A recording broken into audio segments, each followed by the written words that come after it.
अरे video shoot कर रहा हूँ, थोड़ा शांत रहे, आवाज आ रही है। अरे वीडियो चालू है क्या? तो हेलो भाई, एक और वीडियो में बहुत बहुत स्वागत है। तो आज के वीडियो में हम बात करने वाले हैं कि बात क्या करने वाले हैं। तो देखो, एक्चुअली बात ये है कि अभी जेई का जो पेपर है ये मतलब ऑन गोइंग है, मतलब चल रहा है।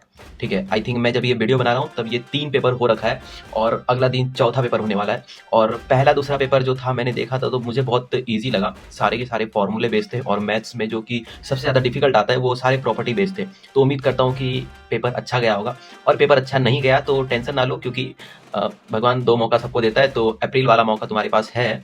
और हाँ, पहले बता रहा हूँ, अप्रैल वाला अटेम्प्ट जनवरी से थोड़ा डिफिकल्ट होता है, तो थोड़ा ज़्यादा फोकस करना। लेकिन हाँ, अगर ये मौका छोड़ दिए हो तो अगले के लिए डेफिनेटली ज़्यादा मेहनत करना पड़ेगा। लेकिन अब तक जिसका पेपर अच्छा गया है सबको बहुत बहुत बधाई, और जिसका पेपर अभी आने वाला है गुड लक।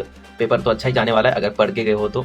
लेकिन सेकंड बात, जैसे पेपर दे के आते हैं हमको पता चल जाता है कि हमारा मार्क्स किस लेवल पे आने वाला है, और हम सबसे पहले सर्च करते हैं परसेंटाइल। ठीक है, मतलब मार्क्स वर्सेस परसेंटाइल। तो भाई देखो, ऑल ओवर कुछ बात ऐसी है कि परसेंटाइल ना फिक्स नहीं होती, हर शिफ्ट के हिसाब से वेरी करती है। मतलब अगर तुम्हारा शिफ्ट इजी है तो ज़्यादा मार्क्स पर भी कम परसेंटाइल बन सकता है। ठीक है, परसेंटाइल का कॉन्सेप्ट थोड़ा अलग है, लेकिन फिर भी मैं इसके बारे में थोड़ा बता देता हूँ।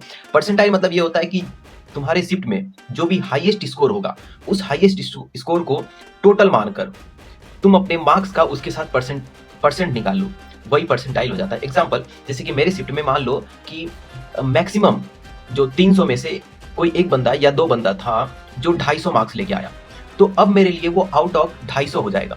और मान लो कि मुझे 150 मार्क्स आया, और अब मेरे लिए 250 में से 150 का परसेंट मैं निकालूंगा, और जो मेरा परसेंट होगा वही उस शिफ्ट के लिए परसेंटाइल हो जाएगा। समझ गए तो धन्यवाद, वरना फिर से एक बार वीडियो देख लो, मतलब रिवर्स करके, तो समझ जाओगे। ईजी है, ज़्यादा डिफिकल्ट नहीं है।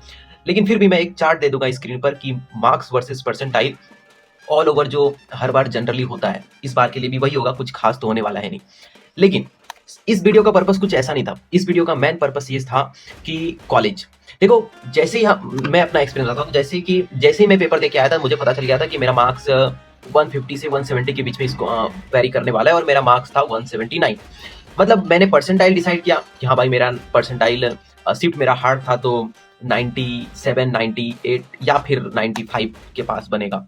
और ये पता करते ही रैंक तो नहीं पता कर सकते, ठीक है, लेकिन फिर भी परसेंटाइल पता चल जाता है, तो हम ना कॉलेज डिसाइड करने लगते हैं। और कॉलेज डिसाइड करते इसमें हमको पता ही नहीं रहता कि हमको आईआईटी मिलेगा, एनआईटी मिलेगा, ट्रिपल आईटी मिलेगा या क्या मिलेगा। तो ये वीडियो ना उसी के पर्पस पे है।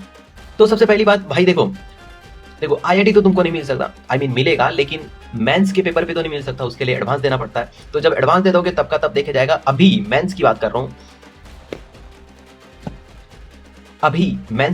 रहा हूँ, तो मेंस में भाई बात कुछ ऐसा है कि सबसे पहले जो पेपर देख लो, ठीक है, उसके बाद ना एक रैंक होता है। अगर तुम्हारा जनरल कैटेगरी की बात कर रहा हूँ तो सबसे पहले ना ये देख लो कि तुम्हारा ब्रांच क्या है। सबसे पहले तो ब्रांच डिसाइड करो, ठीक है, मतलब पहला प्रेफरेंस तुमको ब्रांच रखना है।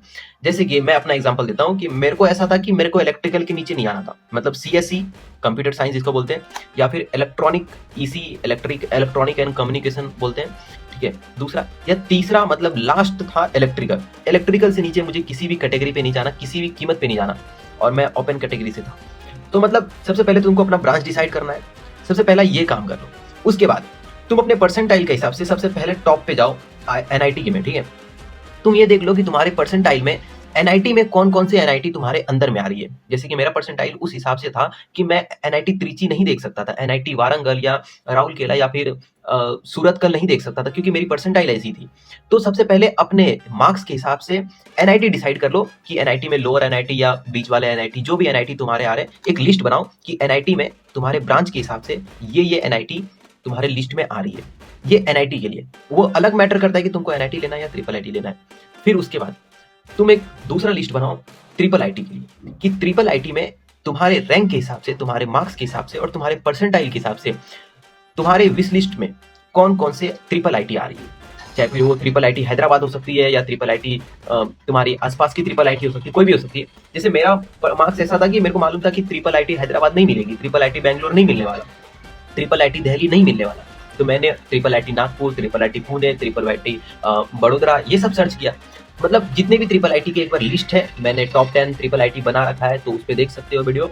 तो उसके हिसाब से एक लिस्ट बनाओ, और उसके बाद तुम्हारा एक एनआईटी का लिस्ट बन जाएगा कि कौन से एनआईटी तुम्हारे रैंक के हिसाब से बन रही है, फिर कौन से एनआईटी और कौन सी ट्रिपल आईटी तुम्हारे रैंक के हिसाब से बन रही है। उसके बाद भी दूसरा ऑप्शन बचता है गवर्नमेंट। अगर तुम्हारी रैंक कम है, छोट मतलब बहुत ज़्यादा ही कम है, मार्क्स कम आ रहे हैं, कोई बात नहीं, अगला अटेम्प्ट है, लेकिन इस अटेम्प्ट के लिए ये कर लो कि एक गवर्नमेंट कॉलेज का लिस्ट बनाओ कि तुम्हारे स्टेट में कौन कौन से गवर्नमेंट कॉलेज है। जैसे कि हमारे स्टेट में था VGTI, COEP, ये सब भी जेई मेंस के लिए था। तो इस हिसाब से एक लिस्ट बना लो। और आई थिंक कि बहुत कम ही बच्चे होंगे जो जेई देखकर सोचेंगे कि मैं गवर्नमेंट इंजीनियरिंग कॉलेज में जाऊँ, ट्रिपल आईटी और एनआईटी को छोड़कर। फिर भी एक लिस्ट बना लो। अब ये 3 तरह के लिस्ट तुम्हारे पास तैयार हो गए, एनआईटी, ट्रिपल आईटी और GFTI मतलब गवर्नमेंट कॉलेज। लेकिन इसके पहले तुमको तैयार करना है कि तुम्हारे लिए तुम्हारा ब्रांच क्या है। बहुतों का होता है कि मैं CS कंप्यूटर साइंस के साथ, मतलब कंप्यूटर साइंस ही चाहिए वरना नहीं चाहिए कुछ। किसी को चाहिए कि भाई मेरे को मैकेनिकल में जाना है, किसी को मैथमेटिक्स में जाना है, अलग अलग हो सकता है। जैसे मेरा था कि मेरे को इलेक्ट्रिकल के नीचे नहीं जाना, किसी का सिविल होता है। तो एक लिस्ट बना लो, ठीक है। इस हिसाब से तुम्हारा 3 तरह का कॉलेज डिसाइड हो जाएगा, ट्रिपल आईटी, एनआईटी और फिर एक गवर्नमेंट कॉलेज।